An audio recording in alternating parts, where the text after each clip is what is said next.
Presenting The Complete. Orson Welles and the Mercury Theater on the Air in The War of the Worlds by H.G. Wells. This is Orson Welles, speaking from London. as the third man.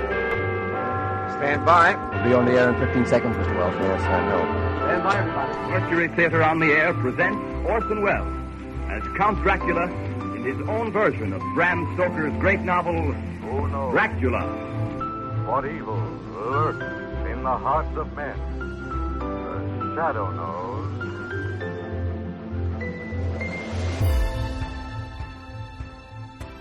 Hello world, welcome to The Complete Orson Welles, brought to you by Dwayne Old Time Radio. This podcast will feature various classic radio programs ranging mostly from 1936 to 1952 that Orson either produced and directed, was featured on, or starred as a guest. If you enjoy my podcast, you can subscribe to receive notifications of new posts. Subscribing is free and only takes a moment. New episodes are posted weekly. If inclined, please leave a rating and or review on your preferred podcast service. Thank you for your support. Hope you enjoyed the genius of Mr. Welles. Suspense returns again with Orson Welles. This one is titled The Marvelous Barastro. I'm sorry. I'm reading this before listening to it, so I'm guessing that's how I pronounce it, but I could be wrong. The Marvelous Barastro. That sounds right. This drama aired April 13th, 1944.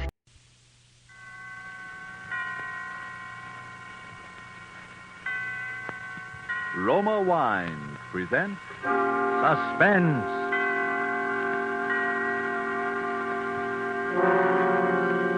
Roma Wines, made in California for enjoyment throughout the world. Salud. Your health, senor. Roma Wines toast the world. The wine for your table is Roma Wine, made in California for enjoyment throughout the world. This is the Man in Black, here to introduce this weekly half hour of Suspense. Tonight from Hollywood, we bring you Mr. Orson Welles. Mr. Welles will appear as star of the suspense play called The Marvelous Barastro, from an extraordinary story by the distinguished American author Ben Hecht. But before we raise the curtain on this evening's tale of suspense, here is a message from your host, the Roma Wine Company of Fresno, California. Distance lends enchantment, says the old proverb, and it seems borne out in such little episodes as these. Let's pretend we're guests at the smart and handsome Pan American Club, Havana, Cuba. An American visitor is amazed that his Cuban host can picture the marvelous climate and the rich, fruitful soil of California without ever having been there. But the Cuban responds, "One sip alone of wonderful Roma wine tells me all that. Only true perfection of climate and soil could produce the perfection of your splendid California wine, Roma wine." Well, that's so. And as Roma wines become available to wine connoisseurs of more and more lands, the chorus of praise grows for the truly superb quality of these good Roma wines. No wonder, then, these wine experts of other lands are so eager to import Roma wines, no matter what the distances from our own California. And no wonder, too, that these taste-delighting Roma wines, with no import duty to pay and without expensive shipping charges added to their cost here, are America's largest selling wines.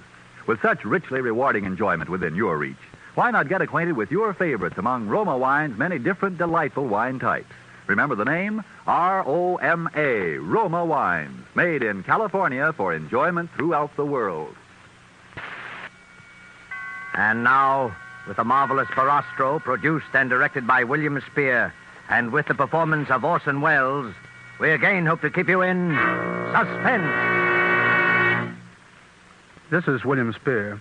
3 weeks ago, I was seated in my office poring over possible future stories with which to hold you in suspense when a stranger appeared unannounced. I am the Marvelous Barastro. I've come to tell you a story. How did you get in here? I am a magician by trade. I do such things. Perhaps you've heard of me.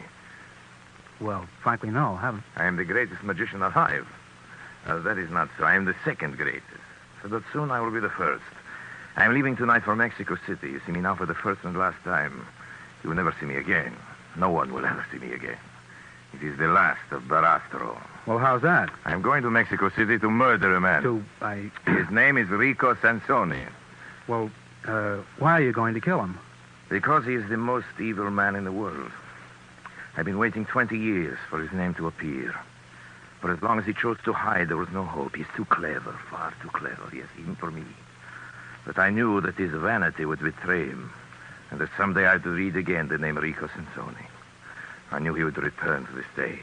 Is he a magician, too? The greatest who has ever lived. The most profound, the most subtle, the most evil. He's greater than I. He begins his first performance in 20 years in Mexico next week. I will be there to see it. I would like to hear your story. I really would. I can tell you all but the end. I will be unable to tell you the end now, but you will find it out for yourself. Well, I'd like to hear what you can tell me. I will tell you, Mr. Spear, but on one condition. And that? I must have your oath not to interfere. Well, really now, I can hardly give you that. After all, I can't be an Very accessory. well, very well. I will take my chances with you. The story begins 20 years ago.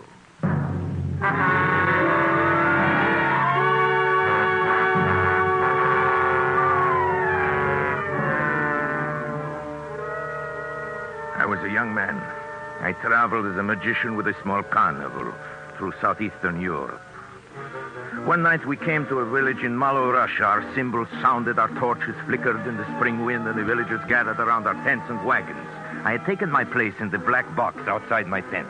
There were holes in the box through which I could watch the crowd while the barker made his announcement. Barastro, the marvel of marvels. Barastro, the magician, who speaks with the dead and reads the secrets of life. At this moment, I saw her for the first time. Her young and gentle face surprised me among so many peasants. I said to myself, what a strange girl, what a beautiful child. I kept watching her. I couldn't keep my eyes away. At length, an old peasant led her in, holding her by the hand. I saw at once that she was blind. My granddaughter would like you to tell her future. Can you tell my future? Yes. Will it be a happy one, my future? Hold out your hand. I will tell you. Here.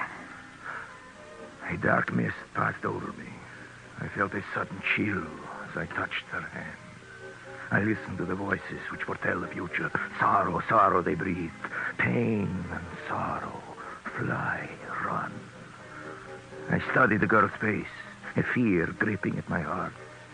Her large, sightless eyes were calm, resigned. I could not bring myself to tell her what I saw. The spirits promise you happiness. I lied to her. Your hands will touch beautiful things. Love and delight await you. Oh, thank you, sir. Thank you. Thank you.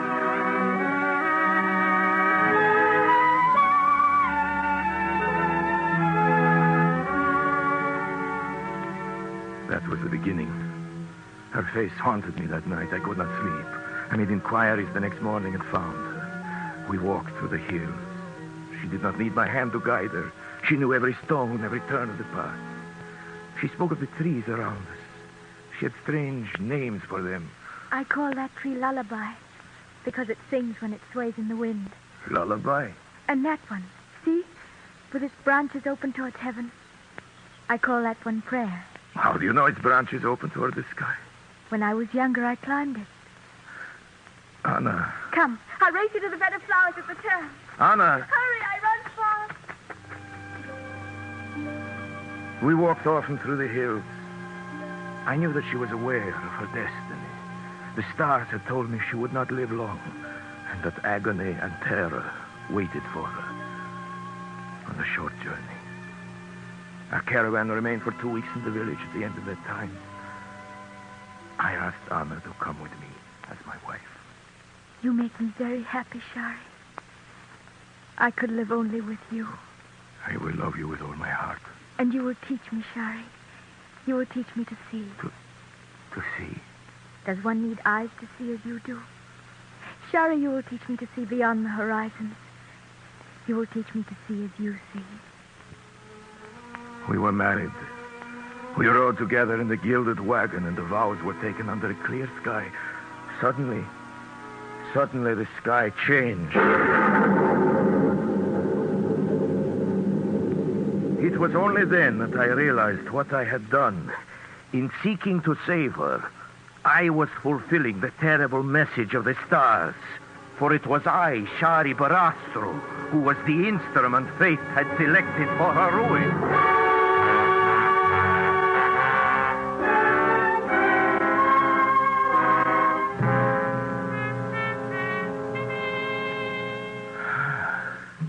Then it came.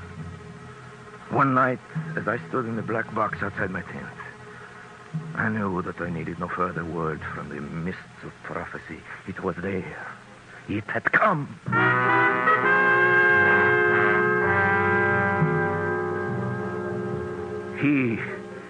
He stood among the peasants before our tent.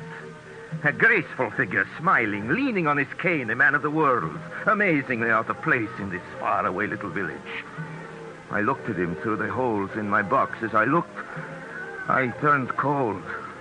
I watched him, and I felt afraid. He was studying Anna. Never once did he stop looking at her. My temper is quick and fiery. I went up to him as he was watching Anna. Oh, how subtle he was. How graceful. I seized his arm and demanded to know what he meant by staring at my wife. He removed my hand as if it were a child's. I could tell you there was something terrifying in his strength.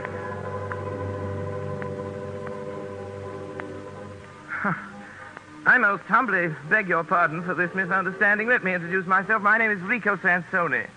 I'm a student of the occult traveling throughout the world in search of knowledge. Inside me, I feel that girl has remarkable psychic powers. I'd hope to be able to induce her to join me as my assistant. I'm too planning to go on the stage, but now that I know she's your wife, I apologize again for my seeming forwardness. Well, if that is the case, there is nothing to do but to accept your apology, eh, Anna? I think it is only fair. Anna? No. I have nothing to say.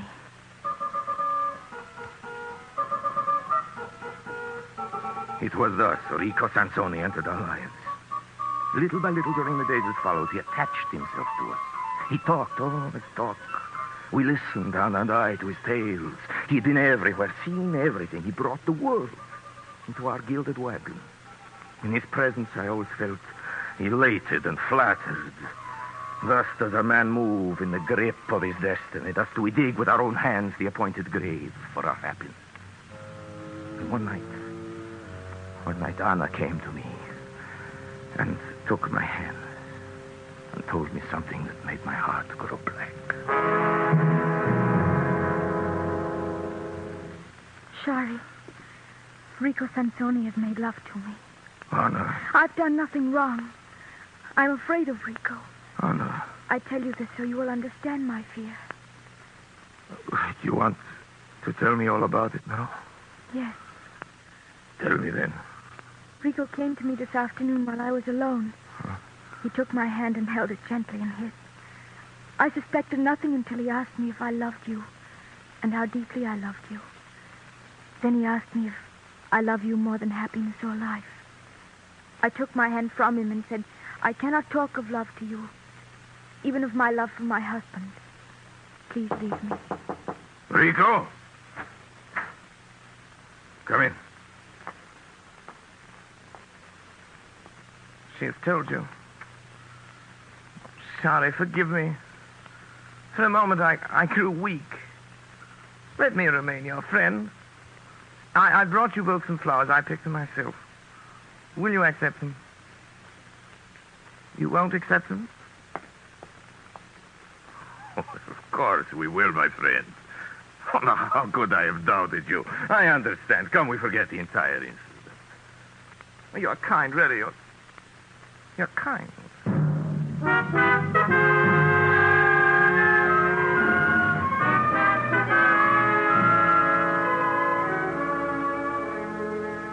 This was the third month of our friendship, and now I began to feel it was my companionship he desired, not Anna's. We spent long hours together without Anna. Under his care, my mind was expanding, my powers developing. He seemed interested in my every move. And again, I was flattered, lured, disarmed. You have a funny way of saying the word beautiful, my friend. How is it you say it? Oh, beautiful. That's it. Beautiful. You were telling me about the Houdini method of respiration. Yes, so I was. Beautiful.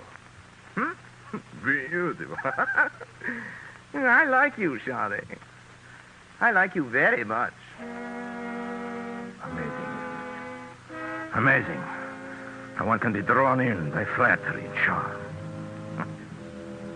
Then one day I was sitting in my tent when a curious sense came over me. I felt a pressure on my heart as if a hand were closing around it. It was a warning. I left the tent quickly and hurried to the apartment. Anna had remained there as she frequently did in the afternoon. I found myself running toward the door. I paused, waited until I had recovered my breath. And then, forcing a smile to my lips, opened the door. I saw Rico. Rico standing with his arms around her. Her face raised to his lips. Speechless, powerless, I looked at him. I heard a voice murmuring words of love. Her arms moved around his neck, and she kissed him. Then I heard his voice. Anna. Anna, my darling. Charlie, my love. Anna, my darling. My beautiful darling. At the sound of his voice, a horror seized me. Now I knew why he had spent so many hours with me, why he was so interested. It was my voice. It was Barastro talking. It was a voice that seemed to come from my own throat. Oh, I understood what had happened. I sprang forward, shouting his name. Rico! He turned and faced me. He pointed his finger at me as if he were an image in a mirror. Rico! He echoed.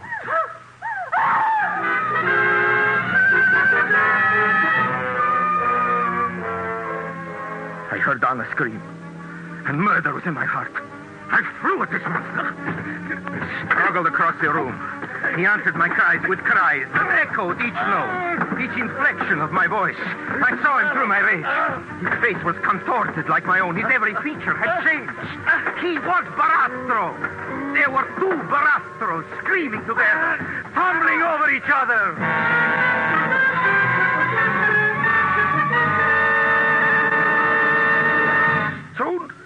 Soon he held me in his hands. Hands that were like steel. I could not move or cry out. His hand was on my throat. I lay gasping, crazed. And it was Barastro who was holding me. Then this horrible and familiar figure changed. It became Rico. It was Rico Sansoni who spoke. The breath was leaving my body. I was strangling, dying. Yet I could hear him. Barastro! God, you're killing me. Charlie. Charlie, have mercy. I'm dying. His voice was faint. I felt in this moment the agonies of 100 deaths. For as my eyes grew dark, I saw with horror the thing he had in his mind. He was pretending it was I who was killing him. And thus he would kill me and go to her as Barastro. It would be Rico Sansoni who would be buried. It would be Barastro who remained. For a moment, I caught a glimpse of his cold, ruthless eyes, burning now over my face as he enacted his false death, groaning, pleading for mercy. And the strength drawn from the soul filled my lungs. I cried out with all my might, Anna! Anna! Knowing that by this, she would understand it was I who was dying. And darkness seized me.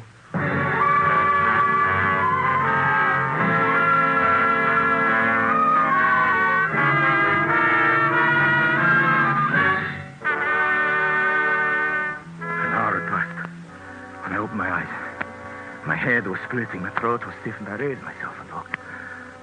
He was gone. I saw her. She was standing in a corner of the room, crouched against the wall, her hand against her teeth, and staring into the terrible dark around her. Anna! Anna! Anna! It is I, Anna.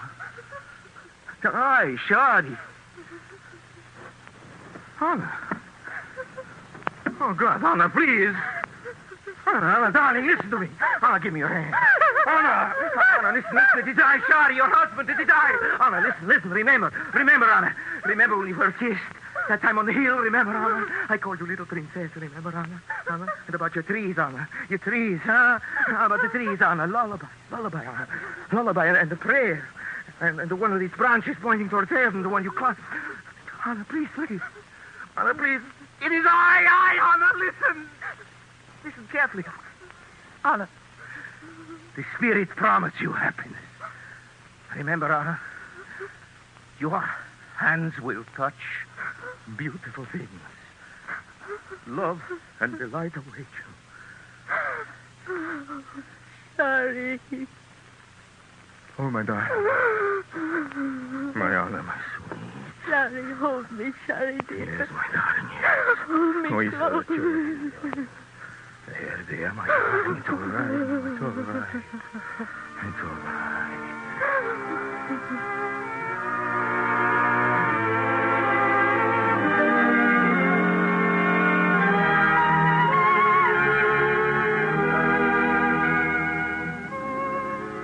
Rico had disappeared. We laid our plans. As soon as she was able to walk, we abandoned the carnival. We were inseparable. She could not bear to have me away for even one moment. I understood everything in her soul, yes, even the trembling that would seize her sometimes when I took her hand. It was I alone he could not deceive. To anyone else, he could become Barastro, even to her. To her whose senses had learned every breath, every inflection of the man she loved. To her he had been Barastro. So the months passed. Our life had become again almost like a honeymoon. Almost, I say, for there were nights when I would wake to find her fingers tracing the contours of my face. Then it was I pretended to be ill and remained at her side. We said nothing. But we knew the shadow in each other's mind.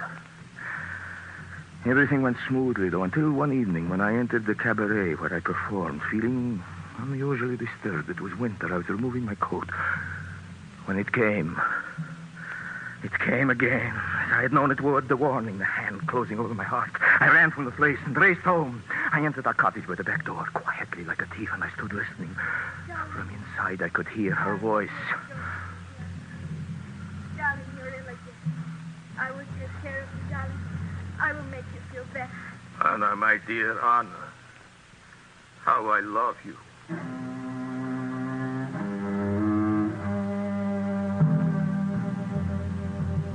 He was back. He was back. One does not reason in the midst of a nightmare.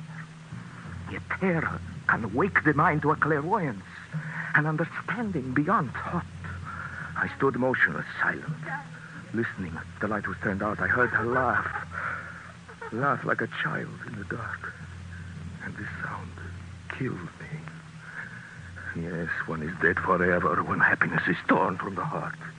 I wanted to rush into the room. I wanted to shout, Anna, don't touch him. He's Rico. But instead, I slipped quickly from the house. I walked in the cold streets. My thoughts returned. I had acted out of one clear impulse, through the terror and agony of those moments. And I heard her take him in her arms. There had remained the certainty above everything else.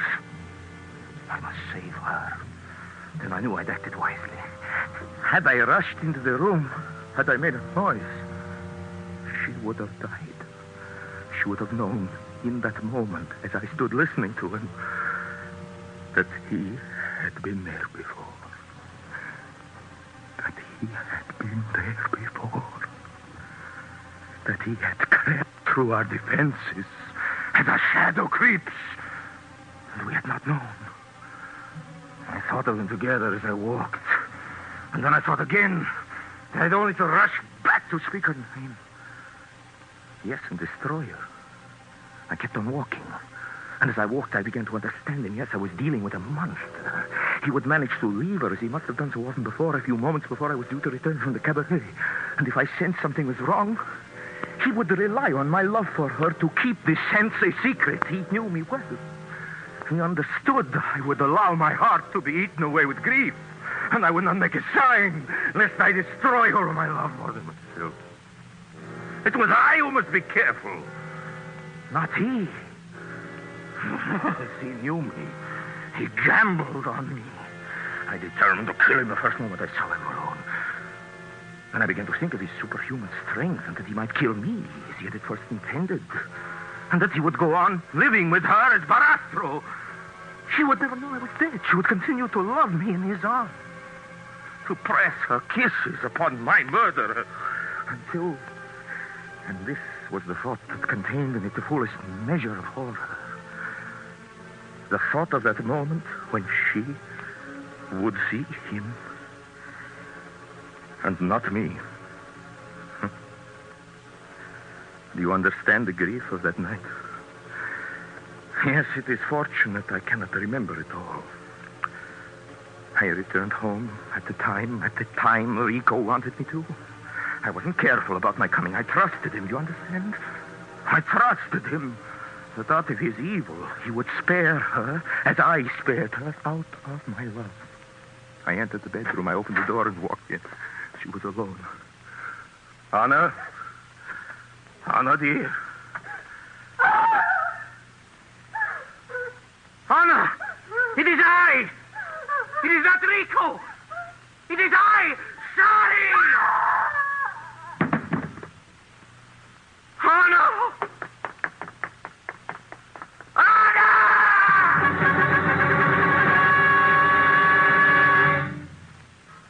This is my memory of Anna. My memory. She seized her face with her hands as if she were tearing something. Yes, the darkness. As I rushed to her, she fell. She did not speak again. In the morning, she died.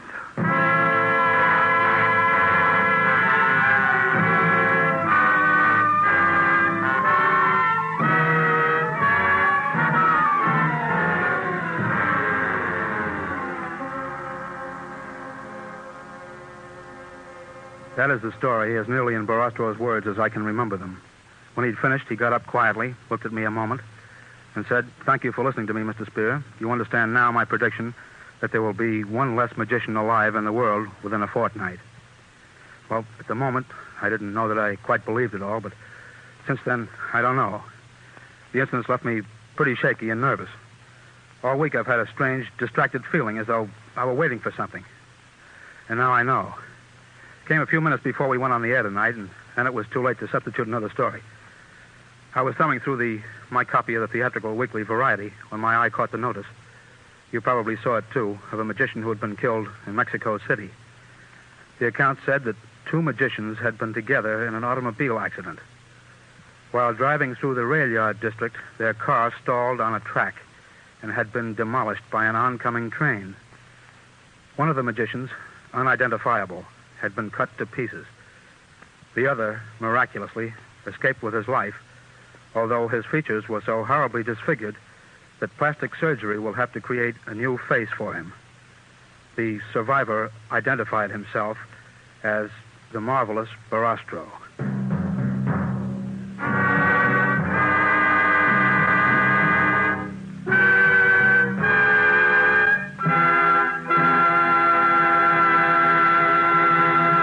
And so closes Ben Heck's story of the Marvelous Barastro, starring Orson Welles. Tonight's tale of Suspense. Before Mr. Welles returns to our microphone, a message from the sponsor of Suspense. Why is the making of good wine like a proverb? Because both are based on long experience.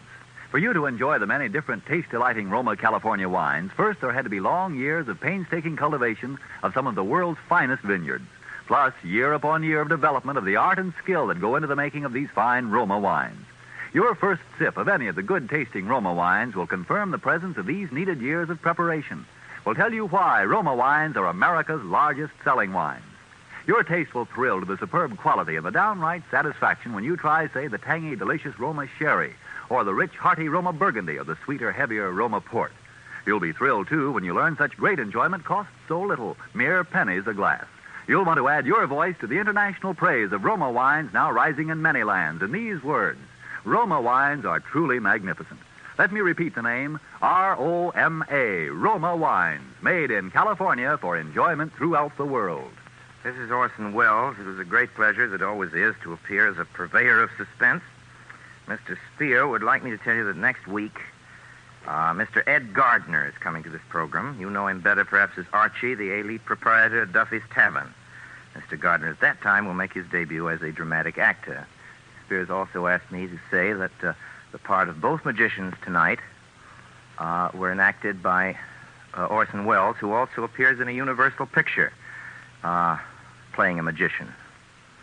Or is it Orson Welles? Suspense is produced and directed by William Spear. Next Monday, same time, you will hear Ed Gardner, radio's famous Archie, in Suspense. Presented by Roma Wines, made in California for enjoyment throughout the world. This is CBS, the Columbia Broadcasting System.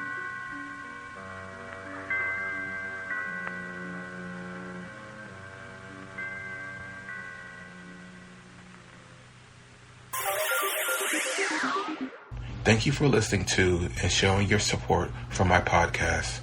If you would like to receive notifications of when new episodes are posted, please subscribe to my channel. Subscriptions are 100% free, and they really help me get an idea of how I'm doing. Well, hope you enjoyed, and until next time, stay safe, wish you well, and as always, peace.